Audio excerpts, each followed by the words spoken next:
Hi అండి. అందరికీ నమస్కారం. Welcome to my channel. ఈ వీడియోలో ప్రభుత్వ పెన్షనర్లందరికీ శుభవార్త ప్రకటించిన ట్రెజరీ అండ్ అకౌంటింగ్ శాఖ అండి. పూర్తి సమాచారాన్ని అయితే ఇప్పుడు తెలుసుకుందాము. వీడియోని ఎక్కడే గాని స్కిప్ చేయకుండా చివరిదాకా చూడండి. అప్పుడే ఇన్ఫర్మేషన్ పూర్తిగా అర్థమవుతుంది. వీడియో చూస్తున్న ప్రతి ఒక్కరు వీడియోకి లైక్ చేయండి ఫ్రెండ్స్. ఈ వీడియోని తోటి పెన్షనర్ ఉద్యోగ మిత్రులతో అయితే షేర్ చేయండి. కొత్తగా మన ఛానల్ చూస్తున్నారు ఇంకా సబ్స్క్రైబ్ చేసుకున్నట్లయితే వెంటనే మన ఛానల్‌ని సబ్స్క్రైబ్ చేసుకోండి. దీని ద్వారా నేను చేసే లేటెస్ట్ వీడియోస్ అన్నీ మీ వరకు రీచ్ అవుతాయి. ఇక ఆలస్యం చేయకుండా వివరాల్లోకైతే వెళ్ళిపోదాము.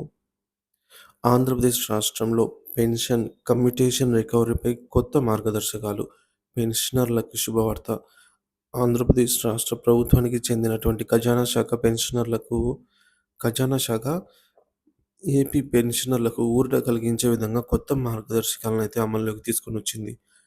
పెన్షన్ కమ్యూటేషన్ రికవరీ నిలుపుదలపై కోర్టులో పెన్షనర్లు దాఖలు చేసిన పలు కేసుల నేపథ్యంలో ఈ రాయితీని అన్ని అర్హత కలిగినటువంటి పెన్షనర్లకు సమానంగా అందించేందుకు ప్రభుత్వం ప్రత్యేక చర్యలు చేపట్టింది. ఈ మేరకు కోర్టు ఉత్తర్వుల నేపథ్యంలో ప్రభుత్వం నిర్ణయం అయితే తీసుకోవడం జరిగిందండి. గత 2 నెలలుగా కొందరు పెన్షనర్లు కోర్టులో స్టే ఆర్డర్‌లు తీసుకువచ్చి వచ్చారనమాట. సో, వారికి మాత్రమే రికవరీ అనేది నిలిపివేశారు. ఎవరికైతే 130 నెలలు పూర్తయిందో వారికి మాత్రం. అయితే ఇప్పుడు కోర్టు ఆదేశాల ప్రకారం అర్హత కలిగినటువంటి అంటే ఇప్పుడు కోర్టు నుంచి స్టే ఆర్డర్ తెచ్చిన వారు మాత్రమే కాకుండా మిగతా స్టేట్ వ్యాప్తంగా, రాష్ట్ర వ్యాప్తంగా అర్హత కలిగినటువంటి ప్రతి పెన్షన్ ఎవరైతే 135 నెలలు కమ్యూటేషన్ రికవరీ చేసి ఉంటారో ఆహ్, వారందరికీ గూడా ఈ విధంగా ఈ చర్యలు ఆపించాలని జెప్పేసి ప్రభుత్వం చర్యలు తీసుకుంటుంది. సో, కోర్టు ఆదేశాల మేరకు 135 నెలలు పూర్తి చేసిన పెన్షనర్లకు మరి రికవరీ అనేది ఖచ్చితంగా నిలుపుదల అయితే చేయాలి. ఇది కోర్టు ఉ ఆదేశాలనమాట. మరి 135 నెలల కాల పరిమితిని పూర్తి చేసిన పెన్షనర్లు కమ్యూటేషన్ రికవరీని నిలిపివేయాలనైతే నిర్ణయించారు. సో, అర్హత కలిగినటువంటి పెన్షనర్లను త్వరగా గుర్తించి రాష్ట్ర ఖజానా శాఖ అన్ని జిల్లా సబ్ రిజిస్ట్రీ అధికారులకు ఈ మేరకు స్పష్టమైన మార్గదర్శకాలైతే జారీ చేసిందనమాట. సో, ఈ అమలుకు సంబంధించి ప్రభుత్వం ప్రత్యేక చర్యలు. పెన్షనర్ల వివరాలను సమీకరణ చేస్తున్నారండి. ఇంకా ఎవరైనా వారికే తెలియకుండా ఇంకా 135 నెలలు అయిపోయినా కూడా రికవరీ అనేది కంటిన్యూ అవుతుందో అటువంటి వారి వివరాల సమీకరణ అయితే జరుగుతుంది. రాష్ట్ర డైరెక్టర్ ఆఫ్ ట్రెజరీస్ ఆధ్వర్యంలో అర్హత కలిగిన పెన్షనర్ల జాబితా రూపొందించడానికి ఖజానా శాఖ అధికారులు వేగంగా పనిచేస్తున్నారు.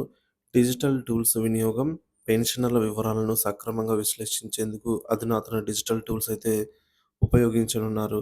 నివేదిక సమర్పణ. అన్ని జిల్లాల అధికారులు తమ నివేదికను ఖజానా శాఖకు తప్పనిసరిగా సమర్పించాలని ప్రభుత్వం ఆదేశించింది. పెన్షనర్లకి ఈ మార్పుల వల్ల కలిగే ప్రయోజనాలు ఏదో మనం చూద్దాము. ఆర్థికంగా మొదటిది ఆర్థిక భారం తగ్గింపు. పెన్షనర్లపై పడుతున్నటువంటి ఆర్థిక భారం కొద్దిగా గొప్ప తగ్గనుంది. ఇక సమన్యాయం. అర్హత ఉన్న ప్రతి ఒక్క పెన్షనర్‌కు ఈ ప్రయోజనం. అంటే కోర్టు నుంచి స్టే తెచ్చుకున్న వారనే కాకుండా సమన్యాయంగా సో, కోర్టు ఆదేశాలు జారీ చేయడం ఏంటంటే అందరికీ అర్హత కలిగిన వారందరికీ ఈ ప్రయోజనం అయితే అందనుంది. స్వయం సంచాలక అమలు.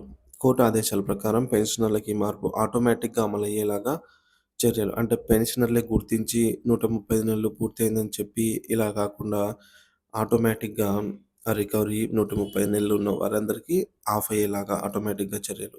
ఇక పదవీ విరమణ అనంతరం ఉపశమనం. పెన్షనర్ల జీవనోత్సాహాన్ని పెంచేందుకు, ఆర్థిక స్వేచ్ఛను కలిగించేందుకు ఈ మార్పులెంతో ఉపయోగపడనున్నాయి. భవిష్యత్ కార్యాచరణ. ఈ మార్గదర్శకాలను మరింత మెరుగుపరిచేందుకు ప్రభుత్వం కృషి చేస్తోంది. అర్హత కలిగిన ప్రతి పెన్షనర్‌కు ఈ రాయితీ అందుతుందని ప్రభుత్వం హామీ ఇచ్చింది.